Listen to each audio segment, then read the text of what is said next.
Chapter 3 Sai Baba's Satcharitra. Sai Baba's sanction and promise. Assignment of work to devotees. Baba's story is a beacon light. His motherly love. Rohila's story. His sweet and nectar-like words.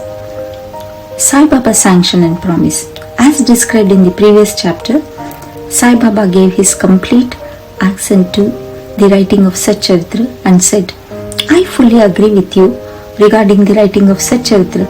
You do your duty. Don't be afraid in the least. Steady your mind and have faith in my words.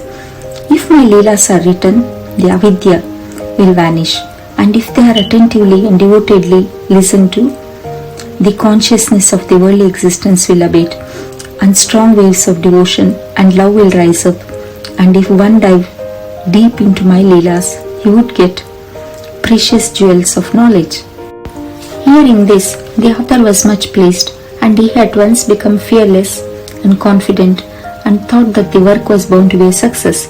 Then turning to Shama, Madhavrao Deshpande, Sai Baba said, If a man utters my name with love, I shall fulfill all his wishes, increase his devotion, and if he sings earnestly my life and my deeds, him I shall beset in front and back and on all sides. Those devotees who are attached to me, heart and soul, will naturally feel happiness. When they hear these stories, believe me that if anybody sings my Leelas, I will give him infinite joy and everlasting contentment.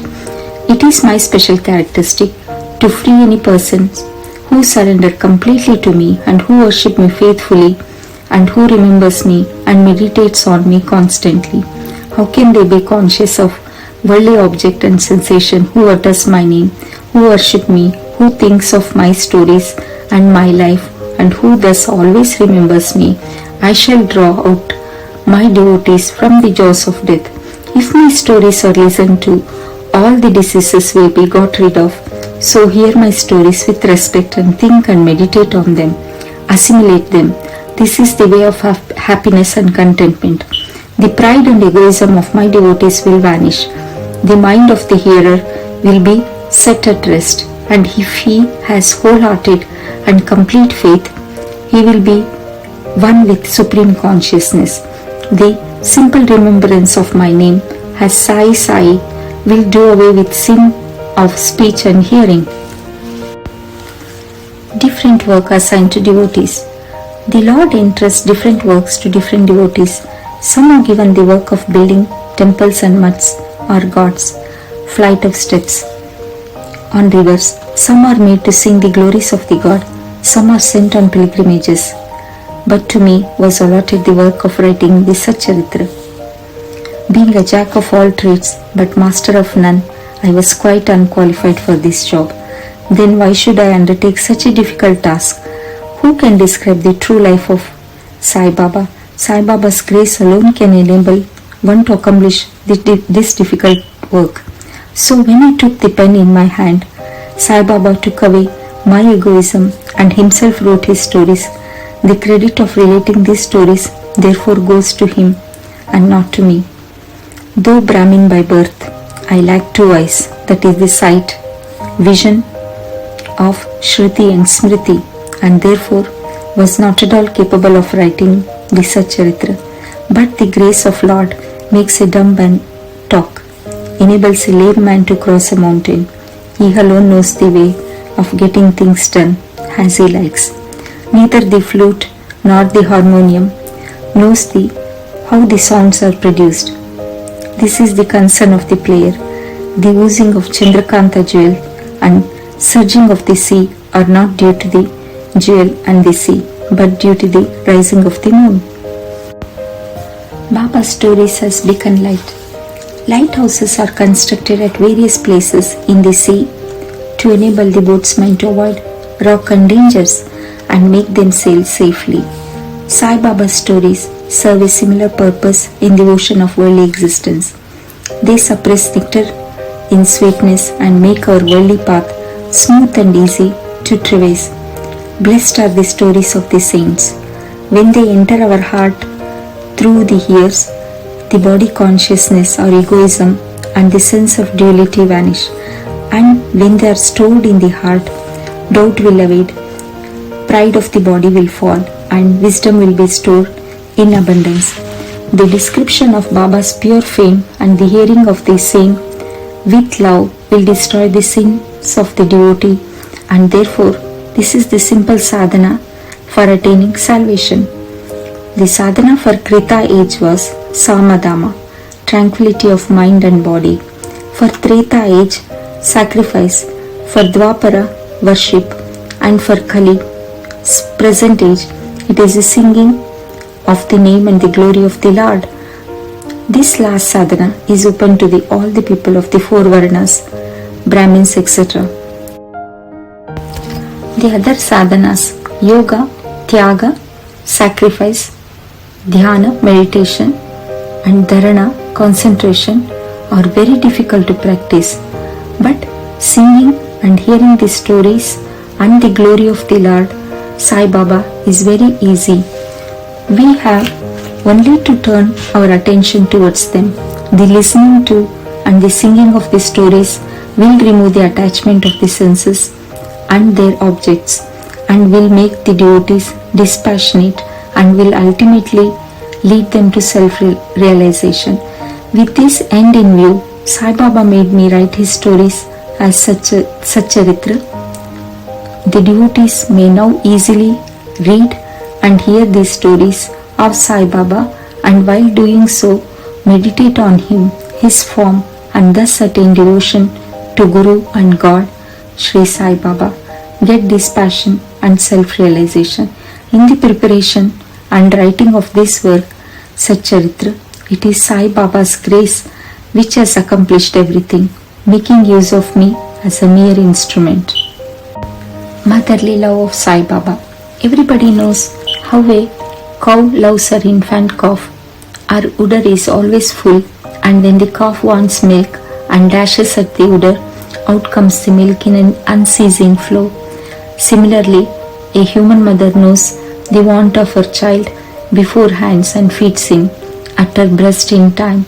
In case of dressing and adorning the child, mother takes particular care to see that this is well done. The child knows or cares nothing about this, but the mother's joy knows no bounds when she sees her child well dressed and adorned.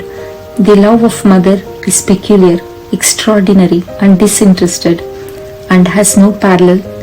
Sadguru feels this motherly love towards their disciples. Sai Baba had the same love towards me, and I give an instance of it below. In 1961, I retired from the government service. The pension that was settled in my case was not sufficient to maintain my family decently.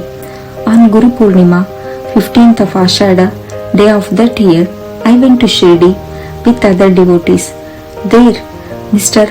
Anna Chinchinikar, of his own accord, prayed to Baba for me as follows: please look kindly at him. The pension he gets is quite insufficient. His family is growing. Give him some other appointment. Remove his anxiety and make him happy. Baba replied, he will get some other job, but now he should serve me and be happy.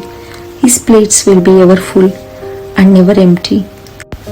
He should turn all his attention towards me and avoid the company of atheists, irreligious and wicked people.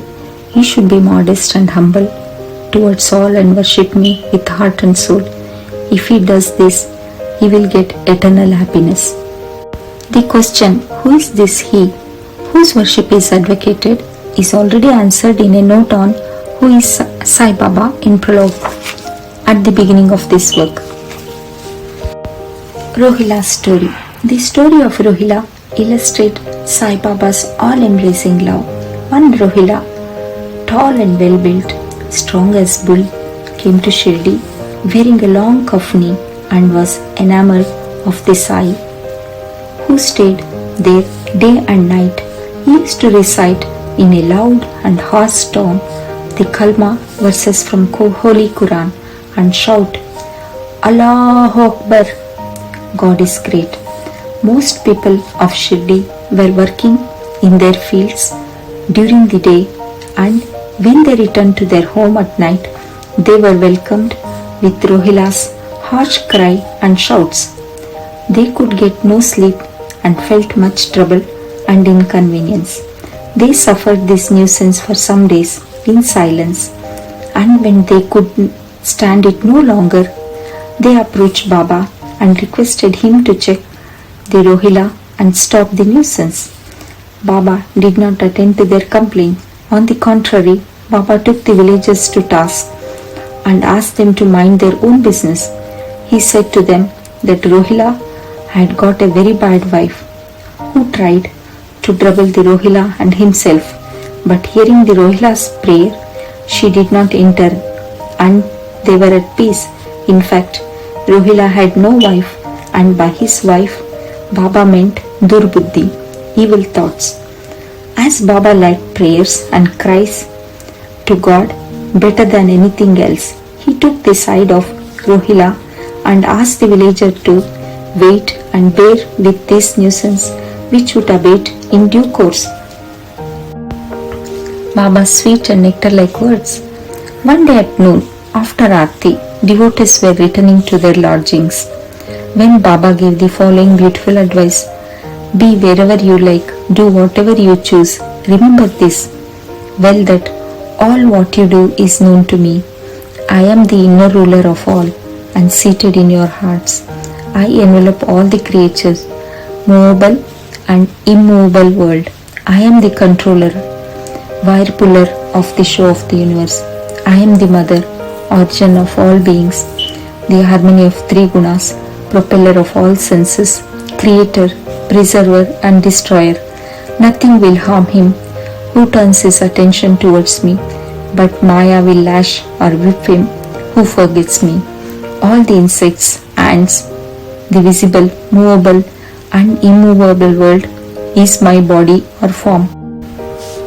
Hearing these beautiful and precious words, I at once decided in my mind to serve no man henceforth but my Guru only. But the reply of Baba to Anna Chinchinika's query, which was really mine, that I would get some job, began to revolve in my mind, and I began to think whether it would come to happen. As future event shows, Baba's word came true and I got a government job, but that was of short duration. Then I became free and devoted myself solely to the service of my Guru, Sri Sai Baba. Before concluding this chapter, I request the readers to leave out the various hindrances, indolence, sleep, wandering of mind, attachment to the senses, and turn their whole and undivided attention to the stories of Sri Sai Baba. Let their love be natural. Let them know the secret of devotion. Let them not exhaust themselves by other sadhanas. Let them stick to this simple remedy, listening to Sri Sai Baba's story.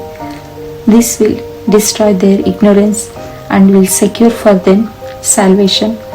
A messer may stay at various places, but he constantly thinks of his buried treasure. So let Sri Sai Baba be enthroned in the hearts of all. In the next chapter, I shall speak of Sri Sai Baba's advent in Shirdi. Woe to Sri Sai, peace be to all.